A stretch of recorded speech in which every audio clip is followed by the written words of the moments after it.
There's a statistic that I read that either 82 or 84% of heart attacks happen on a Monday morning. Wow. Because they probably are, facing the week, getting on their phone, looking at the email, all that stuff, Sunday night or Monday morning. Yeah. And I know how I feel on Monday morning. And you're like, how did I get this many emails in 2 days? Like, it's stressful.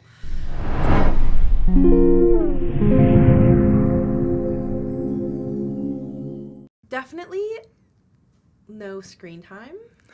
2 hours before sleep, which is so hard. Yeah. How many of us are returning our emails or scrolling social media before bed or something that keeps that left brain active versus reading a book or something that's not. And it's specifically the left brain that's active of having to take all that information in, but it also activates the right brain as far as colors, like the more creative side.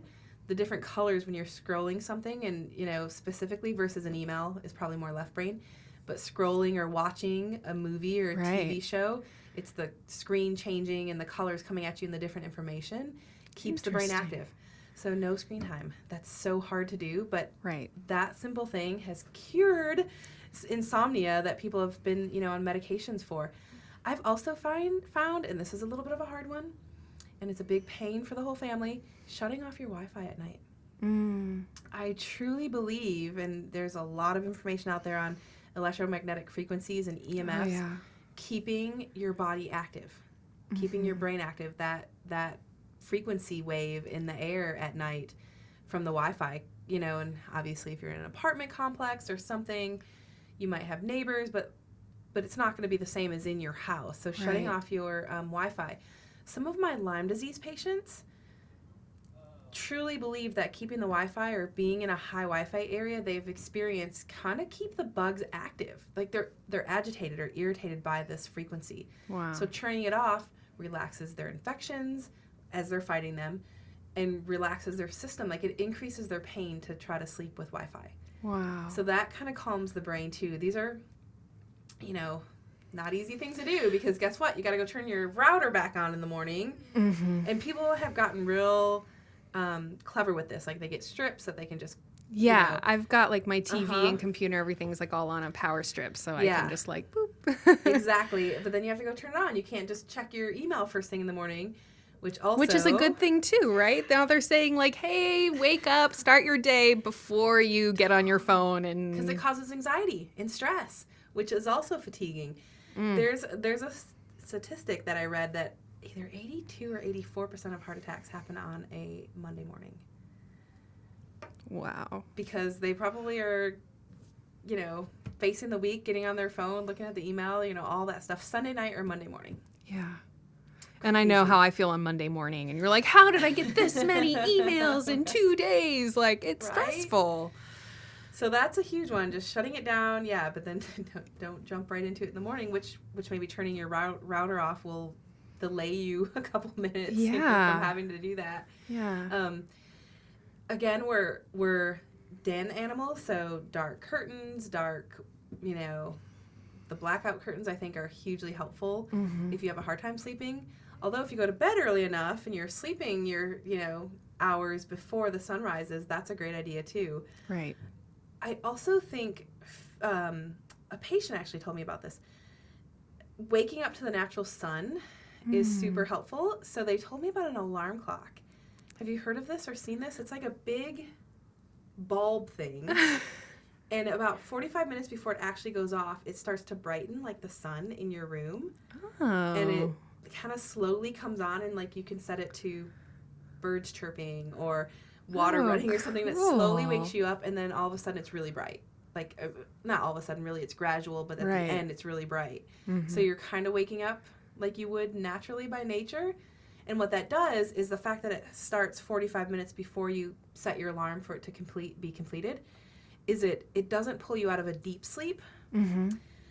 How many times have you been pulled out of a deep sleep, like a deep dream, and then you're just exhausted for the day? Oh, yeah. Like, you want to be pulled out of Actually, the that kind of happened this morning. You're like, I was somewhere else dreaming, and then that crazy, horrible beep, beep, beep came off, right? Versus this, almost like you're camping, and the sun's coming out, and you start hearing the birds afar, and like we're supposed to, right? Back to the primal, primitive way we're supposed to function. Right.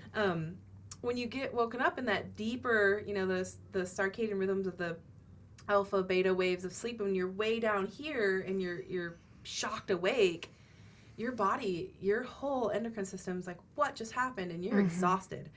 Versus, okay, I hear the birds from afar. I'm coming up gradually. It's awesome. I definitely notice that when I wake up naturally, even when I wake up 20, 30 minutes before my alarm goes off, but I've like woken up on my own, I feel better. I'm like, yeah, I'm just going to get up. It's awesome. Because you're waking up way up here in this lighter sleep versus way deep. You can find this on Amazon for $70 or something. Yeah, that sounds really, really interesting. I think it's called like the sunlight alarm clock, or there's probably different ones. Yeah. Out there, I'm sure there's like tons of them now. Brilliant. So that's a good one. I mentioned earlier we have used melatonin, GABA, kava is another good one, valerian root. All of these help sleep, help the body kind of calm down, calming the adrenals at night with natural methods, essential oils, some adrenal herbs that can calm things. Just finding out what the problem is though. But if it's blood sugar, that valerian root's not going to help you. We got to balance that blood sugar. So really finding someone to work with and figuring out, why am I not sleeping? Sometimes it's just something on your mind. I mentioned in a previous podcast, we're the only country in the world that separates mind from body. So sometimes just writing down everything on your mind on a little notepad, like everything that's stressing, like just getting it out, I'm going to deal with this tomorrow, can be enough to calm your adrenal glands. Definitely. Otherwise, you're fight or flight. What am I going to do tomorrow? Who do I have to call? Kind of thing. I'll actually keep a little like notepad, and I have like a little light that I can, just like a little battery powered thing. So if I'm like laying there at night, and you'll just have this like one thing that you're thinking about, or I'm like planning for tomorrow, and I'm always thinking like several days in advance, and I like fall asleep thinking about how I'm going to introduce the podcast tomorrow. But I'll actually get out my little notepad and just write it down. Yeah. And then something about just like writing it down. I'm like, okay, well in the morning I'll be able to look at that, and then I'll be able to determine like, was it really important enough for me to sit there and think about for 40 minutes before I fell asleep? But you're so right. Like journaling before bed. Getting it out. Yeah. Just a lot of people like to do a gratitude journal, but I'm more of what's on my mind. And sometimes instead of writing it, I will email it to myself. So I really don't forget it, because, I have to check the emails at some point in the morning, right? So yeah, oftentimes people wake up at night with something on their mind. Yeah, write it, get it out. But if you're waking up the same time every night, in acupuncture, the certain organ meridians have certain alarm point times. So for example, the liver is between 1 and 3 a.m. And so it could mean a couple things. If you're waking up between 1 and 3 a.m., it could be a congestion with the liver. We need to do a cleanse. We need to look at something to detoxify the liver, to support the liver. But also in the acupuncture meridian there's an emotion attached to each organ. Oh, wow. So for example, the liver is related to anger. So sometimes, okay, you're waking up between 1 and 3, and I'll ask people, what's going on when you wake up? What are you thinking about? And let's talk through that. Is there some anger that needs to be released? Are you holding on to something? What else, what is this deeper about? And they're like, oh yeah, I'm waking up thinking about this person or this incident, and yeah, that brings me anger.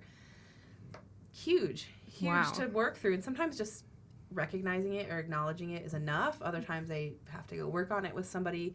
We sometimes do flower essences in the office around certain emotions that can come up, like Bach flower type flower essences and things that can help clear emotions a bit. So that's kind of another thought of if it's every time.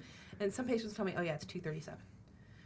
Every time I look at the clock, it's 2:37. Wow. Or whatever the number is. And so I'm like, okay, that means something. Let's dig deeper into this. You can listen to the full episode for free right now on your favorite podcast apps, including Apple Podcasts, Spotify, Google Play, and many more.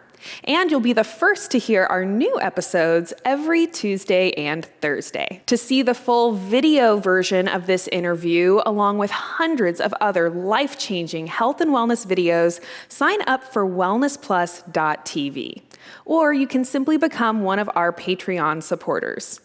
We've included all the links you need down in the description below. And remember, if you want to be alerted of our new YouTube videos, you've got to be sure to subscribe and hit that notification bell.